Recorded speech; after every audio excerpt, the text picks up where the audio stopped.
Rumus dia berani meninggalkan perintah Allah gara-gara dua perkara ini. Dia berani meninggalkan sholat 5 waktu gara-gara harta banyak. Dia berani meninggalkan sholat 5 waktu gara-gara anak pun, gitu kan?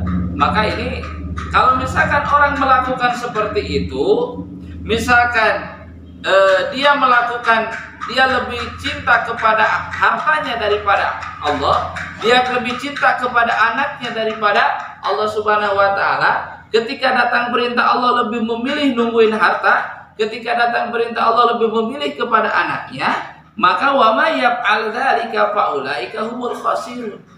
Maka apabila orang seperti itu, ketika datang perintah Allah yang di toko, ketika datang perintah Allah tidak mau meninggalkan tokonya, dia lebih memilih apa? Nungguin toko daripada mendatangi perintah Allah. Apabila orang itu berbuat seperti itu, faulaika humul khasirun, maka dia akan termasuk orang yang rugi.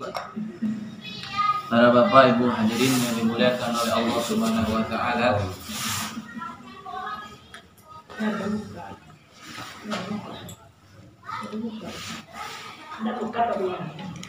Ada beberapa hal, ada beberapa perkara yang kadang-kadang membuat kita lalai kepada Allah Subhanahu wa taala dan membuat kita lupa kepada Allah Subhanahu wa taala, bahkan berani meninggalkan perintah Allah Subhanahu wa taala. Segala sesuatu ada penghalangnya, tergantung kita ini mampu atau tidaknya menerobos penghalang itu. Ketika kita mau melaksanakan ibadah, ketika kita mau melaksanakan sholat, itu pun banyak penghalangnya, banyak rintangannya. Kita meninggalkan melaksanakan sholat berjamaah ini bukan perkara yang mudah. Bahkan ketika melaksanakan kita amal ibadah bukan perkara mudah, pasti ada rintangannya. Sejauh mana kita bisa melewati rintangan itu, maka kita akan selamat. Dan dalam Al-Quran disebutkan apa yang menghalangi kita sehingga kita lupa kepada Allah, dan apa penyebabnya yang membuat kita lupa kepada Allah Subhanahu wa taala. Dalam Al-Quran disebutkan a'udzubillahi minasyaitonirrajim, bismillahirrahmanirrahim. Ini adalah buat barometer kita, apakah kita termasuk atau tidak, gitu. Ya ayyuhalladzina amanu, wahai orang-orang yang beriman. Yang dianggap orang yang beriman itu yang dia iman kepada Allah Subhanahu wa taala. Ini dipanggil oleh Allah Subhanahu wa taala, wahai orang-orang yang beriman. Yang menentukan seseorang itu benar iman kepada Allahnya, benar atau tidaknya iman kepada Allah sesungguhnya, maka ini tergantung kalimat yang seterusnya. Kalau misalkan di Quran dipanggil ya ayyuhalladzina amanu, hai orang-orang yang beriman, yang menentukan keimanannya itu kalimat setelahnya nanti. Apakah kita termasuk orang yang beriman atau tidak, gitu. Apa di sini yang dimaksudnya ya ayyuhalladzina amanu, hai orang-orang yang beriman, la tulhikum. Maksud la tulhikum itu jangan menunduk, kalimatnya menundukkan. Istilah kalau menunduk itu kan orang yang kalah, ya kan? Secara logika, secara syariatnya orang yang menunduk dia kalah.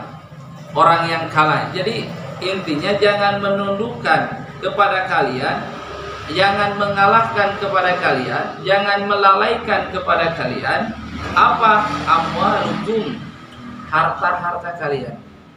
Kadang-kadang Pak, orang dia berani meninggalkan sholat gara-gara apa? Harta. Orang dia meninggalkan berani melaksanakan segala sesuatu yang dilarang oleh Allah Subhanahu wa taala. Apa yang dicari? Harta. Jadi jangan mengalahkan kepada kalian harta-harta kalian. Dan apalagi wala auladukum, dan anak-anak kalian. An dzikrillah, dari mengingat Allah Subhanahu wa taala. Apa yang dimaksud mengingat Allah Subhanahu wa taala? As-shalawatil khamsi, yaitu salat yang 5 waktu. Jadi ketika kita mau melaksanakan sholat 5 waktu, ketika kita mau melaksanakan sholat yang 5 waktu itu, maka jangan sampai penghalang ini, harta dan anak ini membuat kita sampai meninggalkan sholat, gitu kan. Kadang-kadang misalkan ketika kita di toko, ketika datang perintah Allah Subhanahu wa taala, datang panggilan Allah Subhanahu wa taala, misalkan sholat zuhur, orang dia tidak berani meninggalkan melaksanakan sholat duhur, bahkan apa yang dia tidak beraninya? Meninggalkan apa? Meninggalkan tokonya. Berarti toko itu harta. Kalau misalkan ini waktu sholat, iya waktu sholat datang. Tapi ketika waktu sholat ini toko lagi rame. Kalau misalkan saya tinggalkan, takutnya nanti pelanggan pada kabur, takutnya pelanggan pada lari. Berarti orang ini ketika datang perintah Allah, ketika Allah memanggil, maka dia tidak berani meninggalkan hartanya. Tidak berani meninggalkan hartanya. Banyak alasan, Pak.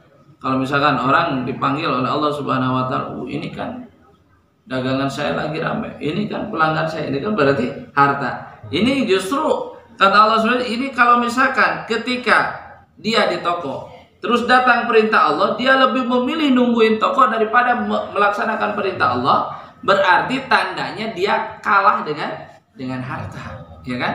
Makanya kalimatnya jangan menunduk jangan menundukkan kepada kalian, jangan mengalahkan kepada kalian, jangan melalaikan kepada kalian, yaitu harta kalian.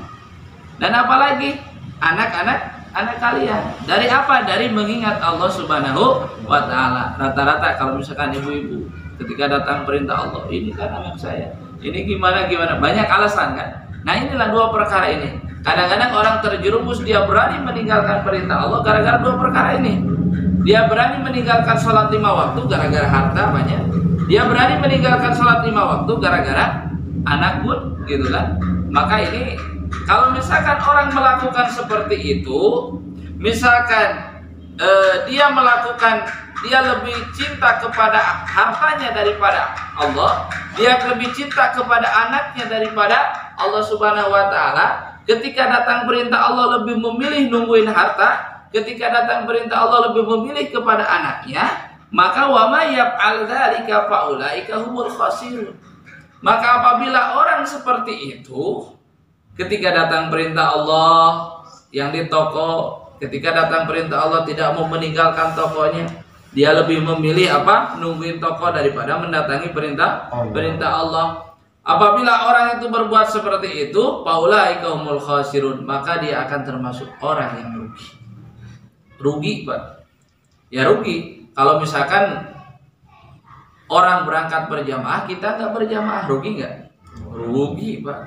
Tapi kelihatannya tidak rugi. Justru orang yang ketika waktu adzan dia berangkat ke masjid seperti orang yang rugi. Kalau kayak penglihatan kita. Justru menurut Allah Subhanahu wa taala, justru yang tidak berangkat ke masjid yang rugi.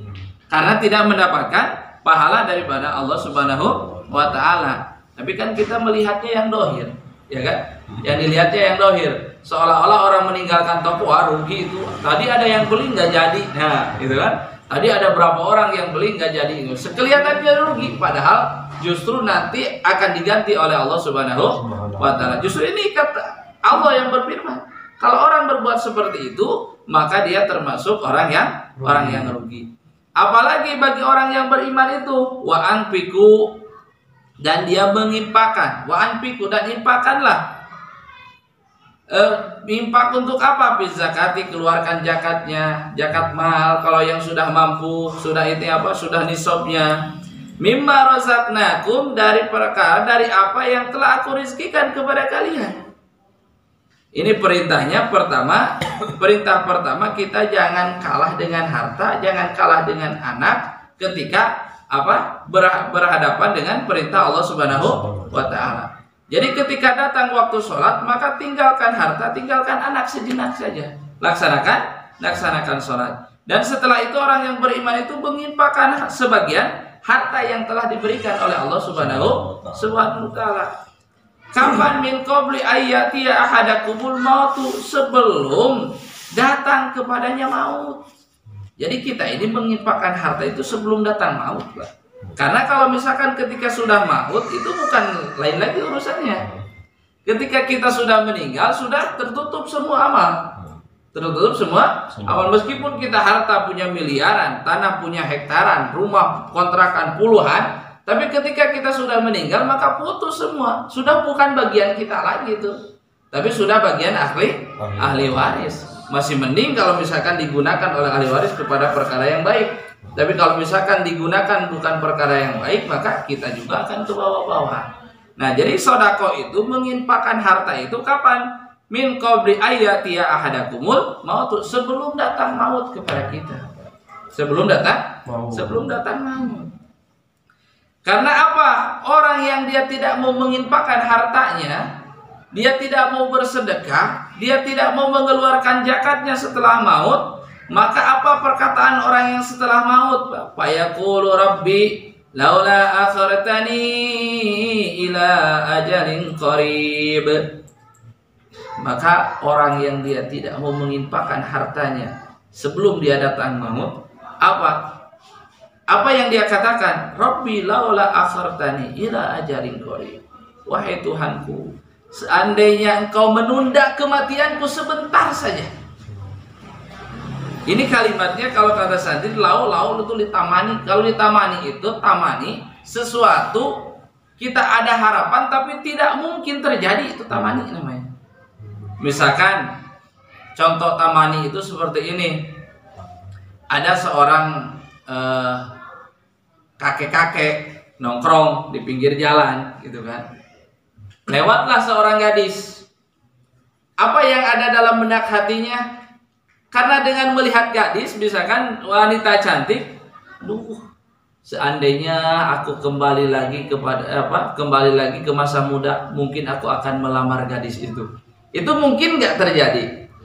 Tidak mungkin terjadi, kan?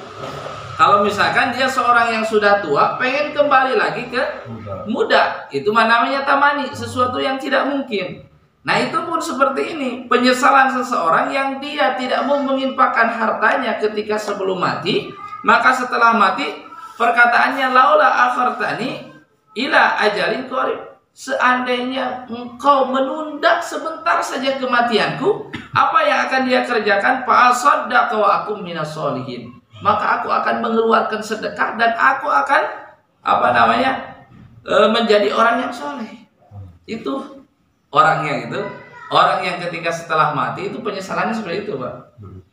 Kadang-kadang kalau kita sebelum meninggal, kita dipinta sodakoh, itu kadang-kadang seolah tidak bermanfaat. Justru kadang-kadang seolah merugikan kita, gitu kan? Seolah merugikan kita. Tapi justru orang yang sudah meninggal, maka dia ingin sebentar saja ditunda. Apakah bisa nggak ditunda? Apa ajalnya? Tidak akan bisa ditunda, Pak. Seorang yang sudah ditentukan oleh Allah meninggal jam sekian, detik sekian, itu sudah tidak bisa diganggu gugat lagi. Meskipun ratusan dokter yang menghalangi, meskipun ribuan dokter yang menghalangi, maka kalau sudah waktunya dia meninggalkan dunia ini, maka tidak bisa dipajuk lagi dan tidak bisa dikurangi lagi. Itulah contoh dulu, Pak, mantan presiden kita. Sebelum meninggal berapa yang dokter yang nanganinya? Puluhan dokter itu yang nangani. Tetap malaikat maut lolos, Pak. Malaikat maut lolos nggak? Lolos, akhirnya meninggal juga. Itu kan lolos, nggak ada yang bisa menghalangi. Sepinter apapun manusia, sepinter apapun dokter, ketika waktunya sudah meninggal, maka malaikat maut itu tidak akan bisa dihalangi. Tetap nyawanya akan diambil. Tapi kenapa dia meninggal? Karena rezekinya sudah habis. Tapi yakini kalau misalkan rezeki kita masih ada, maka kita tidak akan dicabut nyawa kita oleh Allah Subhanahu wa Ta'ala. Oh, rezeki saya masih banyak, rumah saya masih banyak, perusahaan saya masih banyak, kontrakan saya masih banyak. Ini belum tentu rezeki kita. Kalau misalkan bukan rezeki kita, maka kita akan meninggal. Berarti ketika kita meninggal, rezeki kita bukan? Bukan. Itu berarti rezeki ahli waris. Nah itu sesuatu yang ada di depan mata kita, yang sekarang itu belum tentu rezeki kita. Yang benar-benar rezeki itu udah masuk ke tenggorokan, udah masuk ke dalam. Nah, baru itu rezeki. Nah, orang yang mau meninggal, setelah meninggal itu apa yang dia inginkan itu, dia pengen ditangguhkan sebentar saja kematiannya. Apa yang mau dilakukannya? Pengen bersedekah dan ingin menjadi orang yang soleh. Tapi kadang-kadang orang yang sebelum mati dia tidak mau jadi orang yang soleh. Bahkan tidak mau mengeluarkan sedekah. Karena apa? karena dia belum tahu bagaimana manfaatnya sedekah. Maka kata Ibnu Abbas, qala Ibnu Abbas radhiyallahu anhu ma qasara ahadun biz zakati wal haji illa sa'ala raj'ata indal maut. Barang siapa dia menyepelekan, seseorang dia menyepelekan tentang zakat, haji, maka dia ini kecuali dia akan meminta kembali lagi setelah maut. Karena apa? Maka gunakan waktu kita ini, harta kita ini sekarang. Kalau mau sedekah sekarang, kalau mau zakat sekarang, kalau mau haji sekarang waktunya. Karena kalau misalkan nunggu nanti keburu mati. Kalau sudah mati, sudah bukan bagian kita lagi. Nah, itulah sebab apa? Mati itu meskipun kita pengen diakhirkan, pengen dipercepat mati itu, maka wala yuakhirullahu nafsan idza jaa ajaluha. Maka Allah tidak akan mengakhirkan kepada satu orang pun idza jaa ajaluha, ketika ajalnya sudah datang. Ketika ajalnya sudah datang, maka tidak bisa diakhirkan. Tidak bisa dinanti-nanti kalau ajalnya sudah datang. Wallahu khabirum bima ta'malun. Dan Allah itu Maha teliti dengan apa yang kita kerjakan. Maka ini Pak, prinsipnya pertama, jangan sampai kita ini kalah dengan harta, kalah dengan anak ketika datang perintah Allah Subhanahu wa taala. Dan infakkan harta kita, keluarkan zakat kita, apa yang telah diberikan oleh Allah Subhanahu wa taala sebelum datang maut. Karena orang yang sudah meninggal itu dia pengen ditangguhkan mautnya hanya sebentar saja. Apa yang ingin dia lakukan? Dia ingin berbuat, mengeluarkan sedekah dan ingin berbuat menjadi orang yang soleh. Sedangkan kalau misalkan waktunya sudah meninggal, maka siapapun tidak akan bisa menghalangi. Ini gunakan waktu. Waktu kita ini sebentar, Pak. Waktu kita sebentar hidup di dunia ini hanya 60-70 tahun saja. Makanya dalam hadis disebutkan, tuba liman taraka dunya qabla an tatrukahu.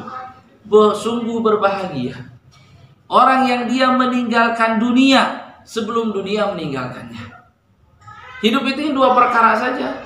Kalau kita yang meninggalkan, kalau enggak dunia yang meninggalkan kita, maka kita yang meninggalkan dunia. Betul nggak? Kalau misalkan kita nggak meninggalkan dunia, pasti dunia yang meninggalkan kita. Ini tidak bisa dilepaskan. Makanya tuba liman taraka dunya qabla an tatrukahu. Sungguh berbahagia orang yang dia mau meninggalkan dunia sebelum dunia meninggalkannya. Ketika datang perintah Allah, tinggalkan dulu dunia, Pak, sebelum dunia meninggalkan kita. Apapun yang Allah minta, apapun yang Allah perintahkan, maka kita ketika berbarengan dengan dunia, tinggalkan dulu. Tinggalkan dulu. Karena apa? Nanti justru kita yang akan meninggalkan dunia. Wa bana qabrahu qabla an yadkhulahu. Dan sungguh berbahagia orang yang dia membangun kuburnya sebelum dia memasuki kuburnya. Kubur ini adalah masa depan kita. Berarti kalau misalkan kita pengen senang di dalam kubur, pengen enak di dalam kubur, pengen nikmat di dalam kubur, maka bangun dari sekarang kuburnya itu bagaimana supaya kita enak di dalam kubur. Bagaimana kubur ini luas, bagaimana kubur ini menjadi taman-taman surga, bagaimana kubur ini menjadi sumber kenikmatan kita, maka bangun dari sekarang. Wabana qabrahu qabla an yadkhulahu. Bangun kubur dari sekarang. Seperti kita nih, pengen memasuki suatu rumah, supaya kita ini betah di rumah itu, berarti kita harus bangun seindah mungkin. Buat bikin lantainya keramik. Misalkan kalau rumah ini, kalau misalkan tiang-tiang saja ini belum bisa jadi rumah kan, belum bisa jadi rumah. Tapi bisa disebut rumah itu sudah dikeramik, sudah di plester, sudah dicat, sudah pasang pelopor, ini baru rumah. Kalau misalkan kita pengen betah di rumah, maka apa? Tambahin lagi. Nah itu pun kadang-kadang kita dipikirkan perkara dunia ini, Pak. bagaimana kita betah di dunia, isi rumah pun diisi dengan segala macam apapun. Karena apa? Supaya kita ini betah di rumah. Tapi kadang-kadang orang tidak memikirkan bagaimana supaya saya betah di dalam kubur. Apakah kita memikirkan bagaimana supaya betah di dalam kubur? Maka amal-amalan yang kita bisa membuat kita senang di dalam kubur, baca Quran, dzikir, sholat, tahajud, apa perintah Allah kita laksanakan, inilah yang akan membuat kita senang di dalam kubur. Maka bangun ini kesenangan kita di dalam kubur supaya kita senang di dalam kubur. Warda rabbahu qabla an yalqahu. Maka sungguh bahagia bagi orang yang mencari ridho Allah sebelum dia bertemu dengan Allah. Makanya kita ini Pak, ketika datang perintah Allah, ketika datang perintah Allah, maka ini di balik perintah Allah pasti ada keridhaan Allah. Kalau misalkan kita mencari ridho Allah, maka insya Allah kita akan bertemu dengan Allah Subhanahu wa Ta'ala. Karena tidak ada kenikmatan yang paling nikmat daripada nikmatnya surga, daripada nikmatnya isinya surga. Apalagi yang lebih nikmat daripada itu selain kita bertemu dengan zat Allah Subhanahu wa Ta'ala. Itulah Pak, ketika kita seorang pengantin misalkan, seorang pengantin itu dia datang ke tempat pengantinnya. Ketika dia datang ke tempat pengantin, tempatnya sudah dihias, singgasananya sudah dihias, tapi pengantinnya tidak ada. Kira-kira, atau misalkan dia belum bertemu dengan calon istrinya, kira-kira senang nggak? Udah senang, tapi belum terlalu senang, karena ada yang dia tunggu, yaitu calon istri. Meskipun semegah apapun itu tempat, tapi kalau dia belum bertemu dengan calon istrinya, belum puas Pak, belum puas kesenangannya. Maka begitu pun surga. Surga itu indah, surga itu penuh dengan kenikmatan, tapi tidak ada yang lebih nikmat daripada bertemu dengan Allah Subhanahu wa Ta'ala. Maka persiapkan dari sekarang. Karena apa? Bertemu dengan Allah itu pasti, tapi dunia ini akan kita tinggalkan. Maka carilah yang pasti, tinggalkan yang tidak pasti.